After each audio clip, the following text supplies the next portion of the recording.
I've been told a lot in my career that less is more, so with less slides, it'll be a little bit more for you guys. But I think if there's one thing you can take away today is that everything I tell you is gold.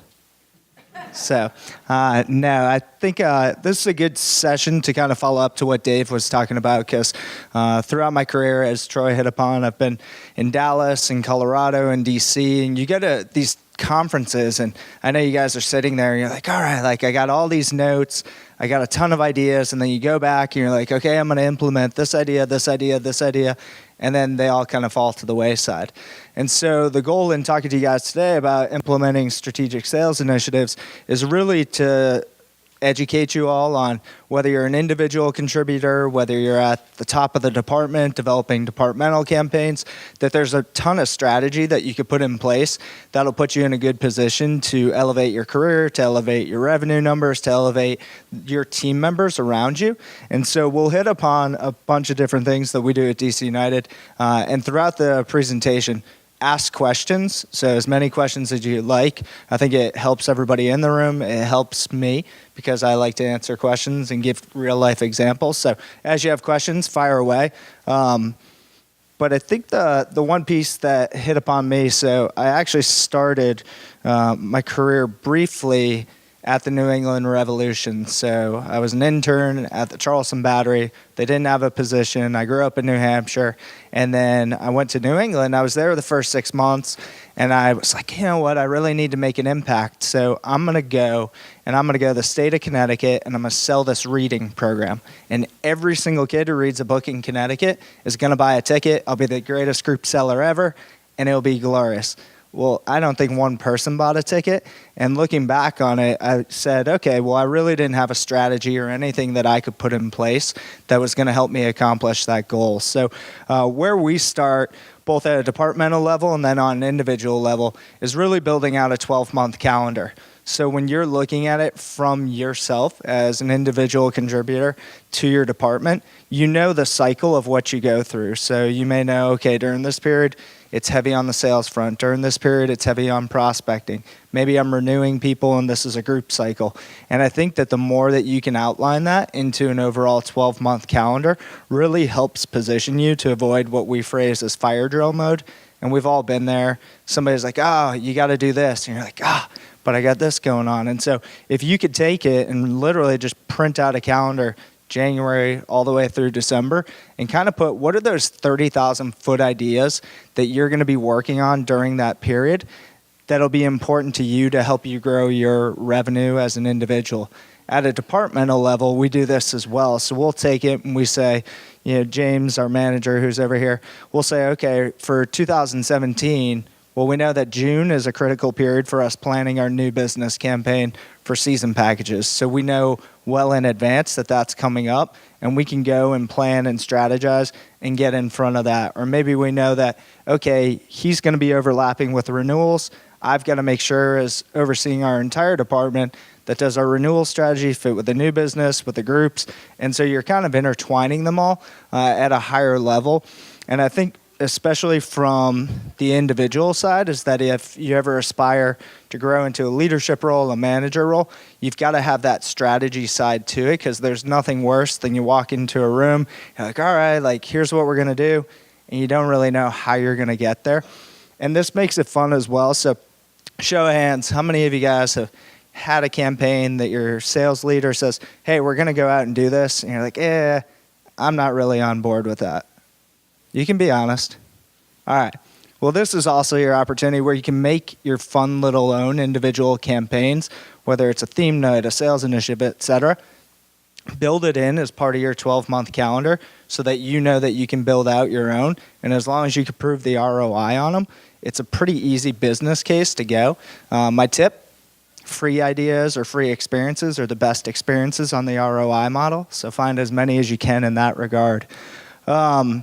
As you look forward, I think the next piece, what we really talk about is it's having a business plan. Show of hands, how many of you, for your own individual revenue goals, create your own personal business plan? Okay, awesome. So this is going to help. So one of the pieces that we do with our staff is individually, they all have their own individual revenue goals, and then they are responsible for developing their 12-month business plan to achieve that goal. We give them complete autonomy as far as how they're going to hit that goal, but it starts with having your 12-month calendar to be able to relate that into it. So what you'll see is James may come over and he's like, hey, Roy, here's our new business strategy. And for the month of January, here's going to be the strategies and the tactics as to how we're going to hit that individual goal. You may look at it and you may say, okay, I know that new season ticket campaign is going to kick off in June. Well, what are the things that I need to be doing in May that are going to best position me for that? What am I doing in June to start executing on that plan? And so if you can break it out, and there's a number of different ways you can do it. So for me, I break it out quarterly. So I'll be like, okay, what are the big quarterly goals that we have? And then what are the 3 to 5 initiatives that are going to help me reach each one of those goals? Some people break it out as far as like short, medium, and long-term goals. So, okay, what do I need to do first 3 months, 6 months, 9 months? It's really a personal preference piece. But I think the biggest piece is making sure that you're able to articulate it to somebody. So if you got hit by a bus tomorrow, God forbid, could somebody else pick up that plan and have an understanding of how to achieve that same goal by looking at what you have in front of them? And it relates as well on the departmental level, because you want to make sure that, again, I'm going to our CRO and he's saying, okay, Roy, we've got a goal to hit X in revenue. How are we going to do it? Being able to chunk it down, giving yourself little milestones along the way, it can help you out as far as putting that together. So from the business plan perspective, it really helps you build, I'm not saying go get the next manager job, but when you go and you're interviewing for different positions, leadership, you can walk in and you've physically got a playbook that you can say to somebody like, hey, I know how to achieve revenue goals. Here was my plan. Here's what I went through. Here's what I would do differently. And it always gives you something to go back to and be able to say, all right, like I said that I was going to set 20 appointments a week. Am I doing that? Am I not doing it? Okay, if I'm not doing it, like what can I do differently, or how can I adapt my plan to really put me in the best position to still hit my goal? Because as somebody who oversees a team, there's nothing worse than when somebody's like, yeah, I'm not going to get to my goal, and there's no solution to it. But if you already have your plan and you can get in front of it and say, hey, here's something I said I was going to be doing. Here's a challenge we're facing, whether it's weather or something else came up, and you can tell them how you're going to tweak that plan to still get ahead. It's a huge vote of confidence for you, and it really assures your boss that he can come to you and be like, all right, like awesome. They've got the plan together. Let's go ahead and move forward on that. I think the next piece, the me, us, you, really correlates in 3 different areas. So you've got your own individual plan, and a big piece is I think it's really valuable when we have a team member who says, hey, I've got this group concept, and yes, I've developed it, but let's talk about how we can get the other team members involved and really make it something that's larger. So we've got one of our reps, Jake, he focuses on schools. So he's got this school program that he enjoys doing. Well, he came, he introduced his 12-month plan and his business plan to the rest of our team and said, hey guys, like here's the program I'm putting together. Here's the ideas that I have. What additional feedback do you all have, and how can we make it better? And by doing that, he was gaining their buy-in already. And in turn, it became a program that wasn't just about him, but it also became something that the entire staff could sell together, and it increased the overall revenue for it. Selfishly, as the rep, you're probably like, no, my idea, I don't want to share. But I could tell you that as a team, it helps kind of the department as a whole become a lot stronger if you can develop programs where everybody can have a part of it. And then also, I, as the leader, I look and I'm like, awesome, like great leadership by Jake, totally gets the team concept, and it really helps him position himself as a leader within our team. Same piece is going to be if you go up and you're at the departmental level. It's probably one of the bigger things I learned early as a leader was we're all salespeople, and we all say, all right, I got the idea, it's go time, like let's go. And you sometimes forget about all the operational and the logistic items and how it affects each and every department within the organization. And so when you're going through the plans, at the departmental level or even as an individual, it's always a fun activity to kind of draw a circle in the middle of what it is your program is, and then list out all the other departments within the organization. And can you go meet with each and every one of them to talk about, here's an idea I have, how can you help us grow it? Here's another idea. What are some challenges that you see that might come up down the road? Because you want to be aware of those things, and it helps you get the organizational buy-in that you're really looking for that's going to help support your initiatives. I think we've learned that on a renewal front the past couple of years, is that if it's just the voice of the sales team going out and saying, hey, it's time to renew, we're only going to be as loud as the audience that we can hit. But once we start to get marketing, ops, digital, all the other departments involved, it really makes the sum of our parts a lot stronger, and it really helps us overall achieve those goals that we're doing. So, it's good to say, okay, my goal, I'll get there, but I think when you could start to tie in other people, and it helps to foster that kind of culture of collaboration, if you will. So other team members will start to do that. They'll look to you as well and say, okay, here's another idea as far as I've got a program. I know Roy helped me out last time. He got me involved. I'm going to get his ideas. I'm going to get his support to try and sell this thing as well. And then once you've got that, so you've got your ideas, you've gone around, that's really where it's time to start thinking outside the box and always think about, how do you make it bigger? My philosophy always going in as far as a group seller was, I sat down with every organization. I said, okay, being up front, my goal is, how do we get every single one of your members out to a match? In theory, it's not going to happen, but you can only go down from there. So think big, think outside the box. What else are you missing? What are your communication plans? What are different concepts that you can really start to incorporate that are going to provide value? I heard LinkedIn talked about.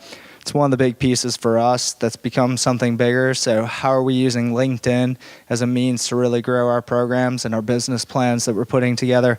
How are we using Twitter, Instagram, Facebook? And a lot of that, again, comes back to the collaboration piece, because the club has a lot more viewers and Twitter followers than we do as individuals. And so getting their support and their background on those type of things can really help us as far as growing and enhancing our overall program. So when you look at it, those are really our four main components that we talk about when it's coming down to implementing sales initiatives.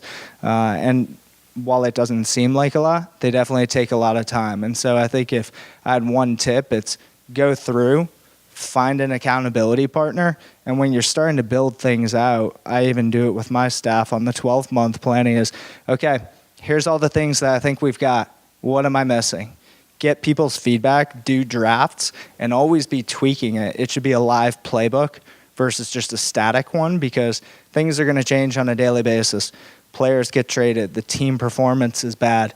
Whatever it may be, it all is always changing. And so if you've got this in play, it helps you become that much stronger, because there's nothing worse than when the winds blow and it starts to change and you don't have a plan, you just kind of go with. But if you have a firm plan in place and you're able to stick to it and kind of adapt to what's in play, then you'll be a lot better. So can open it up to questions. Again, we'll keep it pretty informal, but as far as implementing strategies, what are some challenges, questions, anything, we'll open it up. Yeah, fire away. Roy, how are you differentiating between actually making a business plan, or your individual reps making a business plan, versus a rep coming and just in you working with a rep on just like individual goals for the year? Yeah, so we've taken a few different strategies over the past couple of years. When I first got to the club, we would go and would say, okay, here's your goal. We're going to work the strategies. Let's go do it. And we found that it was kind of odd, because we'd basically be telling people how to do your job, when to do your job, and just go with it, because that's how we're going to get to our goal. The year later, we went to them and said, okay, here's your goal.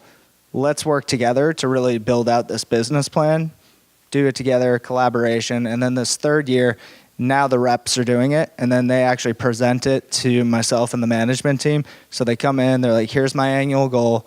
Here's what I'm going to do. Here's the challenges I'm going to face. Here's the support that you guys can offer.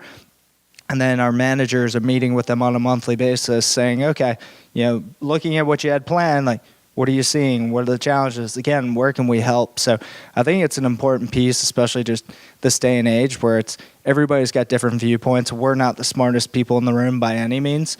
And so if we give our reps the ability to implement technologies, strategies, whatever it may be, I think that it gives them that freedom and they get a lot more buy-in in that.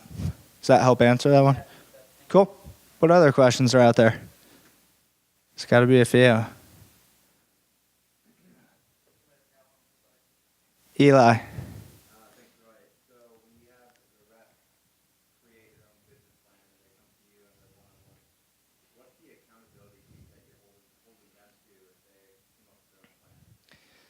Good question. So question was just the rep creates the plan, then what's the accountability factor look like afterwards? And I think that's the fun part about it is we make sure that when they're putting in metrics especially, we're always asking them, okay, here's the plan that you're putting in place, here's a strategy or an initiative. How are you going to measure that? Because then we can come back at the end of the year, at the end of the quarter, the month, and we can look back and we can say, okay, here were the metrics you put in place for yourself. How did you stack up against that? Okay, what were the challenges, et cetera? And so a lot of the stuff that they put in place is their own personal accountability. They've got the standards by which we hold them to as a department. So if we say, okay, we expect you to set 4 face-to-face meetings in a week, like, I don't think that aligns with my strategy. We try to help guide them back to that. But the other piece with it, of course, is that we let our reps know, this is your plan. You're telling us this is how you can get to your goal. And if you're at your goal, then we're not going to look at the activity because what you're telling us goes. But if for some reason you start to fall short on the revenue side, we're going to look to the activity and try to bump that back up so that we can get you in a better position. So more than anything, it's personal accountability, and a lot of them enjoy it. So good question. Other questions? Yeah, fire away. First, I think I've seen your face on one of the videos with MLS sales training. Yeah, that's true. I had somebody call and they're like, Roy, I hear your voice down the office hall. I don't know how you're here. So yes, I'm on a video. So I guess my question is, obviously you said you had one rep who brought you the school project or school situation. So how specified is your sales staff? And then what are the differences you're looking for? Like obviously you have a group staff and a membership staff. You're looking for different traits. So what are those? And I guess how divided is your staff? Sure. So some background. I got to the club in 2011 and then took over the sales team in March of 13. When I first got there, it was full menu everything. So people were ticket ops, retention, new business, groups, individual game tickets, you name it, they were doing it. Now we're dedicated to the point where we've got a season team. We're starting a premium team with our new stadium opening in 2018. We've got a group team and a membership team. So within each respective unit, they can kind of create their own mini campaigns, if you will. Good example, so earlier in the year, we were having a challenge on the full season front. We weren't where we wanted to be. James met with his team and said, okay, as a team, what's a strategy or initiative that you guys could put together to help us overcome that? So they came up with their own mini plan that they thought was better as far as a marketing plan. And so they worked, they developed the whole strategy, the rollout, the marketing piece, the graphics. And so that gave them, I guess, the autonomy, if you will, to say to us, hey, here's what we're hearing, let's go forward with it. When it comes to traits, that was the other part, was it? Really, it comes down to our core values. When we go out and hire, we hire based on our core values. So first and foremost, we want people who want to be the best. So we want people who are competitive, aggressive, continuous learners, asking questions, inquisitive. Second one's relationship builders. So relationships first is a big thing for us. So we believe that if you go into every meeting with the goal to develop a relationship, that you should have the confidence in your skill set that a sales opportunity will be identified. If you go obviously sale first, you miss out on some really great people. But also if you pitch something to somebody wrong on the first go around, there's less of a rapport there and they're more likely to go somewhere else than to stay with you and grow. Exceeding expectations, so kind of the whole under promise, over deliver. That's both internally, externally. We want to be known as the innovators who go above and beyond within the club, but also on the customer front, we're always going to overpromise or underpromise, overdeliver. And then a belief, I think that's the biggest one. So it goes back to the whole sales plans, is that you should have a belief in our process, our team, our club, because if things start to go a little bit bad and you don't have that belief, then you're going to waver and you're going to throw process to the wind and nothing goes well. But if you stay really strong in that belief and have a confidence that we're doing the right things, we've got a process, we're going about it in the right way, then those are the big differentiators. So we look at those for all our departments, and we think that if you have them, then based on kind of your personality types, they can easily be transferable to different areas. Good question. Other questions out there? I think we have 3 more minutes. Any others? All right. So, again, if you have any additional questions, I used to be the guy in the room as well. Dropped out of every public speaking class in high school, didn't ask questions, but afterwards would want to ask a question. If you do, find me on LinkedIn. Happy to answer those. But hopefully you guys got 1 or 2 little nuggets out of today that you can take back individually as a team. Make yourself better for it. So. Tweet them. There we go. That's me too. So thank you very much. Okay, so we're on hour 96 of our telethon. We